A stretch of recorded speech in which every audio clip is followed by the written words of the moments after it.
This is really interesting because you did a study before. The SEC sort of came around last week and agreed on this. But what is the effect of companies that communicate using social media?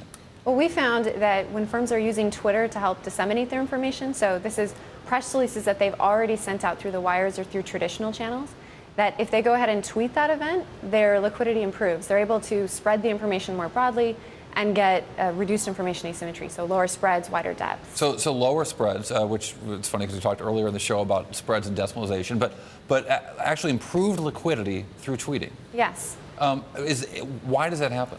Well, the idea is when firms want to try to inform the market about the information that they have, they want it to come out on all the channels possible. They want all investors to know.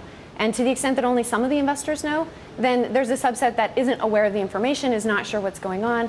They're going to protect themselves by using spreads. So when you can use Twitter as another channel, you reach more investors, more people are aware. What we call information asymmetry in the market is reduced, and that improves the liquidity. But to some degree, the methodology creates asymmetry. In other words, a press release is going to have 5 or 6 paragraphs and have a certain amount of information.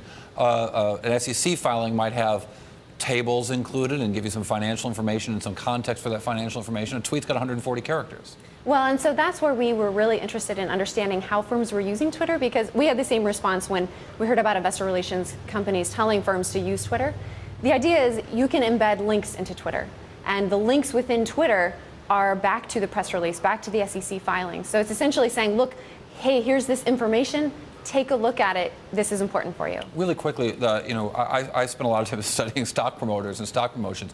What is the role of a stock promoter here, or people who are trying to get people to buy a security?